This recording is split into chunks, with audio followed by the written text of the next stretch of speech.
Former Governor of the Central Bank of Nigeria, CBN, Sanusi has called for an in-depth audit of the Nigerian National Petroleum Company Limited, saying there's a need for restructuring of government-owned companies and organizations.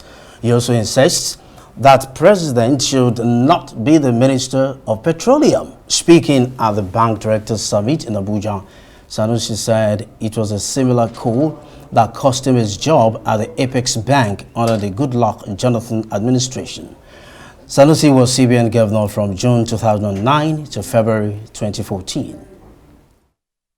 And we cannot afford to continue producing the oil and not seeing the revenue. We are no longer paying subsidies. So where are the dollars? Before it was under recovery. Now we don't have under recovery. Where is the money?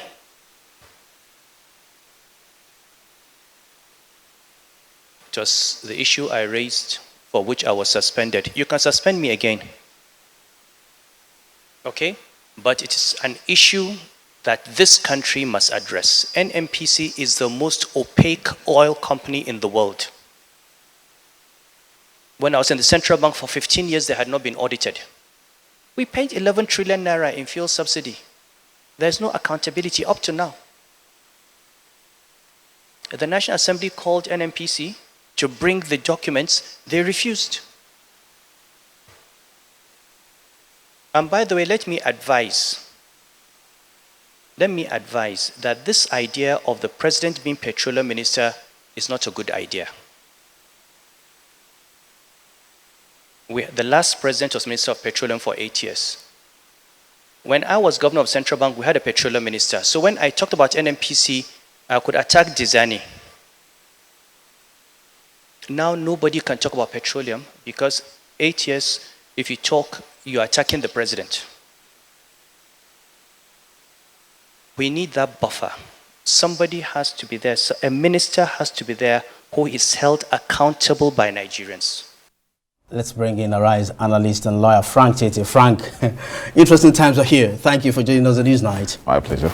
Right. Let's look at the appointment, the board appointment of the NNPCL. Speak to us about your assessment of the composition. You know, first, it must be established. It is the presidential responsibility under the Petroleum Industry Act, specifically under Section 59. It is the power, the president has the power to make all appointments to the board of NNPCL, at least for now, because in the transition journey of the NNPC from a public-owned company to, public government-owned corporation to a public company to a fully private company, there is this period where the government still owns the entire shares. But there will come a time where there will be many other persons, Nigerians, who will become shareholders, and then you can expect the company, according to the Petroleum Industry Act, to be run according to the provisions of the Company and Allied Matters Act. But for now, it is the president that has the sole prerogative to appoint the members of the board of the NNPCL, and that the president did, the former president did with regards to Senator Ararume. The former president actually appointed him upon the incorporation of the Nigerian Petroleum Company Limited. Ararume was registered as the non-executive chairman. So that was the status quo at that time. But for political reasons, because what we are witnessing now is a contestation, is the interplay between politics and law. Here we are, the laws, the president appointed Ararume. At the same time, the Petroleum Industry Act gave grounds upon which a president who has full powers to make the appointment can only suspend or remove. So for political reasons, somehow, President Buhari thought that he should withdraw the Ararume's appointment, but it was too late. Ararume had already been registered with the Corporate Affairs Commission as the non-executive director, as chairman of the NNPCL. Ararume went to court to challenge the presidential order, and the court agreed with him that indeed he should be reinstated. In fact, he remains the non-executive chairman of the NNPCL, and for embarrassing him, the government was fined 5 billion naira. So that was the point where the government decided to challenge. It was the same government of President Buhari that challenged the order. Now, the expectation in the eyes, I believe, of Ararume, who has become an APC member, probably to solve the political, estrangement, expected that the president would obey the order of the lower court.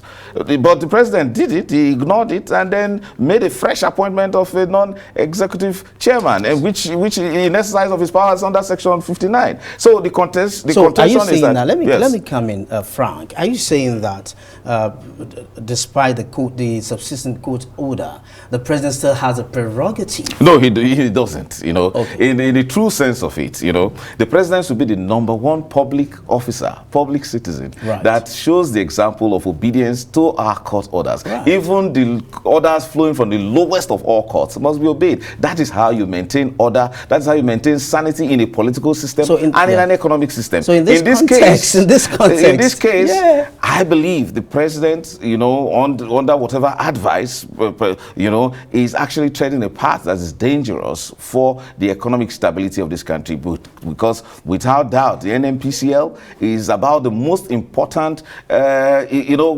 corporation or company that affects Nigerian economy or even Nigerian politics at the moment. So you don't superintend as president over a disobedience of court order. That's risky for your economy.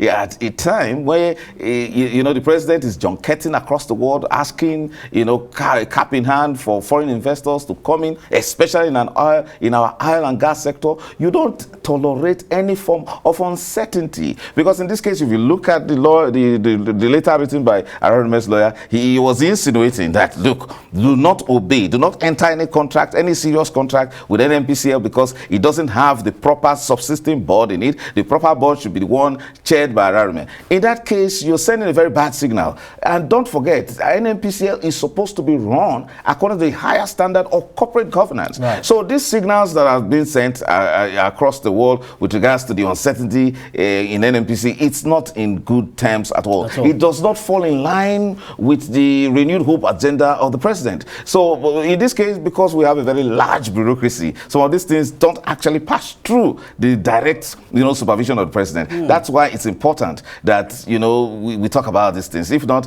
if the president has the immense powers. He does have the powers to make the appointment. But I would have advised that, look, in this case, the president should have actually settled Ararume. And, because if he doesn't want him as chairman, there are very many ways. It doesn't have to be, yes. Settled, how do you mean settled? Look, let me tell you, as a practicing lawyer, even when you get to the point of litigation, the court encourages you to settle. How do you mean settle? Settle in the sense that amicably. That is, we should at all times reduce tension. We can't have a national institution of such importance like the NNPCL subjected to court cases because of the non-compliance of a previous government inherited by President Tinubu. So before President Tinubu would have appointed a new chairman, he could have at least, because settled with him. There are very many ways of dispute resolution, and international investors are very worried when you overlook non-contentious dispute resolution methods like arbitration, mediation, and others, that then you just go straight to litigation. Yeah. They are worried because in this case, look at Onaja SAN, insinuating that kind of very unsavory comment, saying that do not do business with NNPCL on a large scale or instead of contract because it doesn't have a properly constituted board. That is not good for our country. Interesting. I was coming to how this looks, the optics of this to the larger community. But then I also want us to quickly look at corporate governance, a lot of things to look at. But then the former CBN governors, Sanusi, said something about the NNPCL that is the most opaque oil company in the world.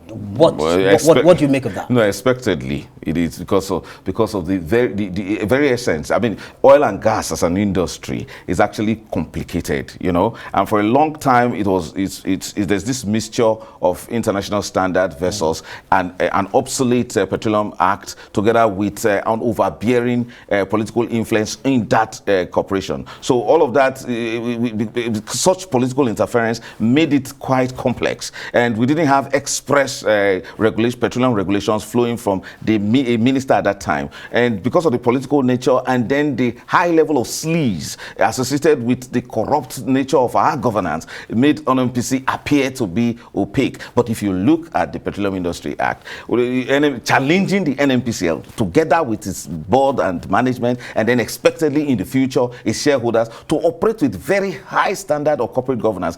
So we should be looking forward to a very transparent NNPCL in the future. But as it is now, this is a transition period, and that's why we cannot, as a country, and particularly this goes to the president, we cannot afford too much contention regarding the management and board of the, well, in terms of management, Mele Kyari is coasting, you know, because it's got a reappointment. Yeah, but right. when it comes to those who approve whatever decision of significance of the NNPC, there shouldn't be any contention. Right. There shouldn't be uncertainty. Right. And in that case, it's important, very, very important to settle with Ararume, or else there will be a lot of uncertainties, and that will not be good for the industry. Thank you very much indeed, Frank Tietie, lawyer and the Rise analyst, for looking at this issue with us in Newsnight.